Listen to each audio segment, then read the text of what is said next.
This is an ABC podcast.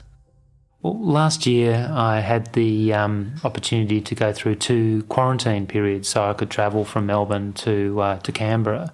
And when I did a quarantine in a hotel down the road from Parliament House, I've got to say that was a pretty isolating and confronting experience, particularly on the weekends. And I guess parliamentarians were used to being busy people, and the absence of all connection and focus I found quite difficult.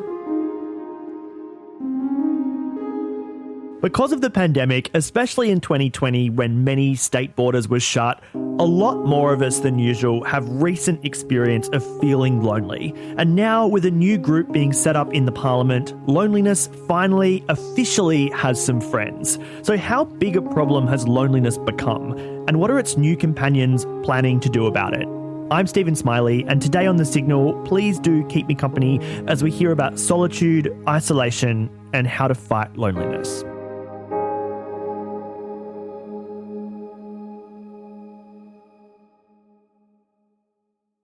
All right, so I'm not actually totally alone today. Claudia Long is here beside me, metaphorically at least. And Claudia, you have been hanging out with the parliamentary friends of Ending Loneliness. Hey, so yeah, that's right. There's this new cross-party group of MPs, and their goal is to raise the profile of loneliness as an issue and try to fix it. And one of the members is the Labor MP Andrew Giles. He represents a seat in the outer north of Melbourne. Right, and he's the one we heard from before who spent a month last year in quarantine. It's just you in the hotel room, isn't it?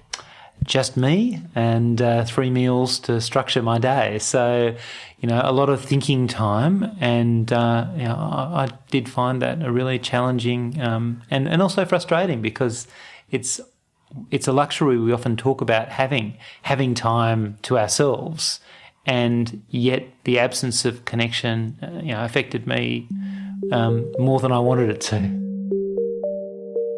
What prompted you to set up the Parliamentary Friends of Loneliness? I've been really interested in loneliness for some time and its consequences on Australians. I noted when I started to understand the work of the former British politician Jo Cox, who was of course tragically murdered, that this was an issue that had animated her in her public life and actually led to a response from the Conservative government over there. Jo Cox was elected in May 2015. I'm elated, but I'm humbled that the people of Batley and Spen have put their trust in me to be your next Member of Parliament. Just over a year later, she was murdered, but her political legacy lives on. Today, Jo's husband and sister joined MPs and charities to launch her commission to find new ways to tackle loneliness, dubbing the problem Britain's silent epidemic. And as I thought more about this, it became clear to me that this was one of these issues that's very real to the people I represent, but not talked about in politics. And the more I looked into loneliness, the more concerned I was that this is something that we needed to be taking much more seriously as a political question, not just as something that we might talk about to our friends. And, it is clear that loneliness is very bad for us as individuals, that it can be as bad as smoking 15 cigarettes a day or obesity. But while these are public health priorities that are well understood, we just don't talk enough about loneliness. And for me, the Parliamentary Friendship Group is a way, in the first instance, of trying to deal with the stigma that is attached that prevents many people from talking about how they're feeling and how important human connection is to them.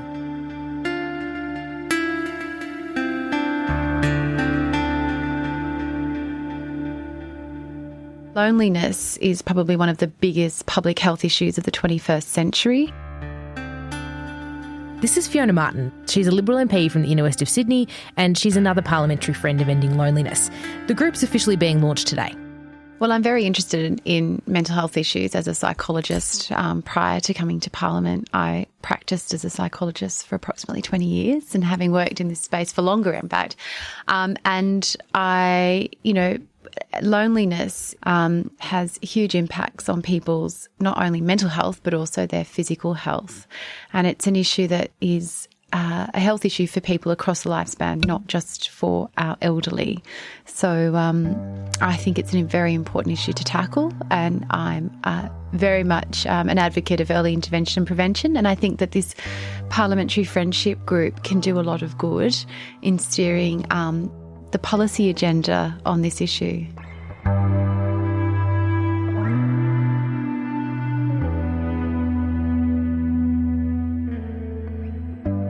All right, now we're going to hear about what the group actually wants to do a bit later. But first, we thought we'd nail down what loneliness actually means, as well as how much of it there is in the world around us.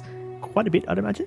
Well, yeah, you're right about that, although it does depend on how you define it. So I looked up Dr. Michelle Lim. She's the chair of an initiative called Ending Loneliness Together and heads up the Social Health and Wellbeing Laboratory at Swinburne Uni in Melbourne. She's also a senior lecturer in clinical psychology. I think loneliness is in itself a sense of disconnection with others, and sometimes it's about this person thinking perhaps that other people are not really understanding them or speaking the same language. So it really doesn't matter if you have 1,000 friends or 1,000 people around you. You can still feel lonely. People can feel lonely in a marriage. People can feel lonely within families. Loneliness is really described as not feeling connected with others around you. And sometimes we have those feelings, perhaps by a variety of different reasons. So there's a lot of literature out there, for example, that talks about loneliness potentially being, I guess, a consequence of poor mental health, a consequence of poor physical health. Brain and biology processes as well play into that, and sometimes our own negative experience of how we function in the world and people perhaps around us functioning, and our belief systems may actually make us more prone to actually feeling more lonely, even though we might have people around us.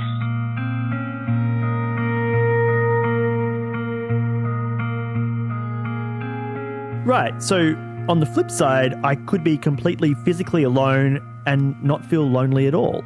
Exactly, and that's kind of part of the complexity here, because loneliness is so personal and specific to each person who experiences it.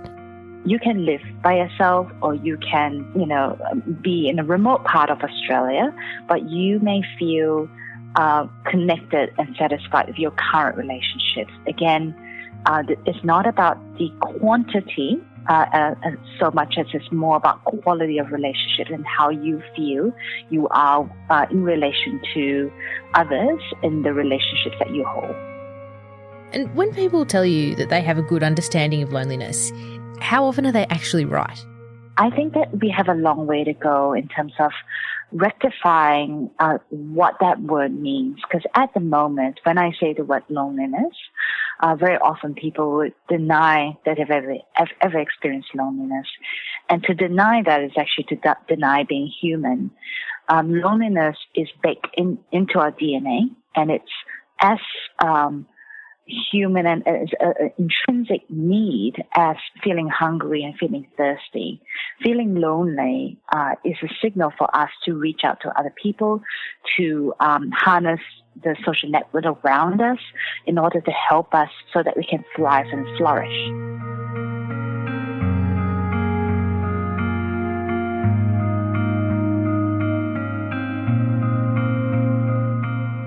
All right, so loneliness is a core part of being a human, but it's also a sign that something's wrong. It might mean that we're missing the other members of the clan or the tribe, I guess. Yeah, exactly. And research also shows that it can have a really severe impact on a person's physical health as well. We do know from brain imaging studies, loneliness is actually processed in your brain as a stressor. And it's very often talked about in terms of a biopsychosocial stressor, which means that it affects our biology, our psychology, and it stresses us and the way we interact in the environment. So I think that people often dismiss someone's feeling and dismiss and trivialize loneliness, when in fact there's very clear evidence now, and increasingly as we progress in this field, that loneliness is just as detrimental to your health as living alone and being socially isolated. And in fact, the increased mortality rates for loneliness is 26%. So you're more likely to die earlier if you are lonely. You're more likely to have other physical health conditions if you're lonely, and you're more likely to have mental ill health if you're lonely. We know that the biggest evidence, in fact, is looking at loneliness and poorer cardiovascular health, from blood pressure and all the way to things like type 2 diabetes. It's clear evidence of how someone who's lonely actually have, down the track in 5-year studies, a higher incidence of those disorders. And loneliness as well increases our likelihood of a mental illness. We already know that loneliness increases our depression, increases our social anxiety, increases our paranoia towards others, and is really predicting poor quality of health.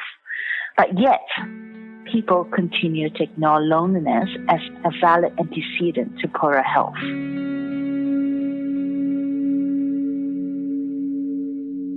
Now, on top of that effect on people's physical health, without intervention, people experiencing loneliness can also fall into a really dangerous spiral. Yeah, and some recordings of people phoning a loneliness helpline in the UK in 2019, so before COVID-19, demonstrate how debilitating this can be. This audio is from a public health campaign in the UK. I would describe loneliness as the lack of connection between myself and other people. It's really not feeling like you belong, or feeling like you can't really talk to anyone. I didn't realise I was feeling it at first, but then I realised all of my friends were starting to fade away. At the age that I was, a lot of my friends didn't have a baby.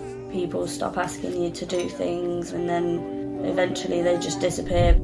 My mum has multiple sclerosis, and I've been a young carer for her since I was about 15. I had to grow up quite quickly. You just don't know what to do. You don't know what the next step should be. And all this loneliness, Michelle says, is having an impact on the economy as well. So in the UK alone, loneliness actually costs non-private employers £2.5 billion and private employers $2.1 billion per year. You know, and the cost of loneliness actually comes from things like the cost of poor health associated with loneliness, the cost of caring for someone due to poor health associated with loneliness, lower job satisfaction and productivity, and also higher staff turnover because someone's dissatisfied at work. So I think, you know, the detrimental figures and the cost and the burden of loneliness in the UK, while it may not be entirely equivalent to what we may find in Australia, I think it's really fair to say that very similar negative impacts is probably happening here. But what we really need to invest in is good economic modelling of the burden of loneliness in Australia, and also good evidence-based research, because we know that Australia data and our communities, they're different from the UK. So we need to actually understand what drives loneliness in our Australian communities.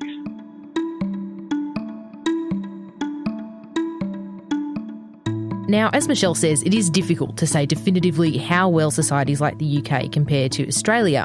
And the data on loneliness here can be pretty patchy, which is not to say people haven't tried. So according to one online wellbeing survey done in 2018 and published by Michelle Lim and some colleagues, 1 in 4 Australians that year felt lonely at least a few days each week, with 1 in 2 saying they experienced loneliness at least one day weekly. And you'd expect the COVID lockdowns and other restrictions last year to have exacerbated that. Yeah, that makes sense to me. Right, but Michelle says the real issue with the data here is passing through what people mean when they say they're lonely, and what they mean when they say they're not, too. When you ask someone, are you lonely directly, what would happen again is that people tend to underreport loneliness. And so what you will also find in the scientific literature is there's a clear gender bias. So more women are willing to say, yeah, I feel lonely, and being more open about needing more friends and needing, that quality friendship in their network. Whilst men, especially older men, is quite clear in the scientific research that I've looked at, often deny feeling lonely.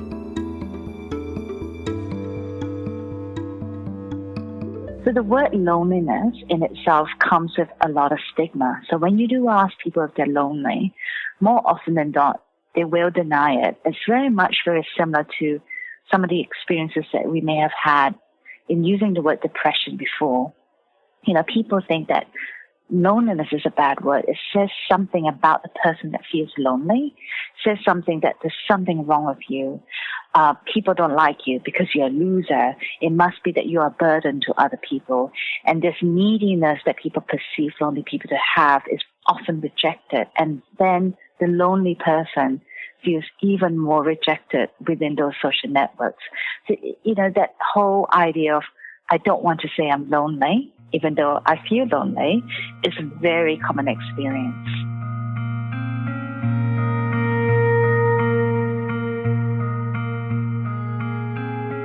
Right, so it's a common experience, but because of those issues, it's hard to know how widespread it really is. Yeah, and in some countries, the solution here is for governments to appoint a minister for loneliness.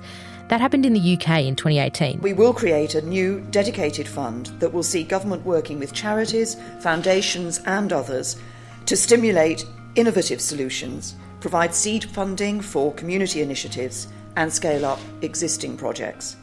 And all this work will be overseen by our new ministerial lead on loneliness, Tracy Crouch. And it also happened in Japan last month. Right, and here at a state level, Victorian Upper House MP Fiona Patten wants a state loneliness minister, and in Queensland, the state government is setting up an inquiry into loneliness too. Yeah, but here in Canberra, at least for now, there aren't any plans to appoint a loneliness minister. So I asked Andrew Giles and Fiona Martin why they've settled on their parliamentary friends group instead. Well, I think the sky's the limit, really. We can certainly put the issue on the agenda. We can hold events here in Parliament House and across the country. We can discuss various ways to promote the issue, the public health issue, and certainly work with people across the country to prevent and reduce loneliness.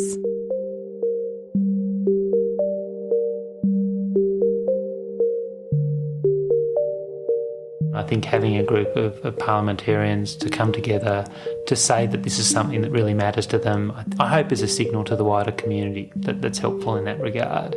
It can boost our understanding not only of the prevalence of loneliness and its consequences, but about the things that we can be doing, and that includes the sort of responses that governments could do. For me, I don't think we're quite at the position that a country like the UK or Japan is in terms of this discussion, but the Parliamentary Friendship Group, I hope, is the bridge that can get us to make those sorts of decisions.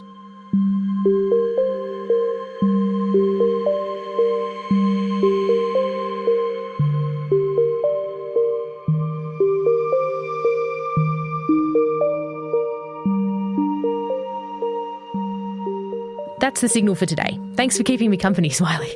Thanks for your company, Claudia. And if you would like to get in touch with us, our email is thesignal@abc.net.au. We'll catch you tomorrow. Bye. Bye. You've been listening to an ABC podcast. Discover more great ABC podcasts, live radio and exclusives on the ABC Listen app.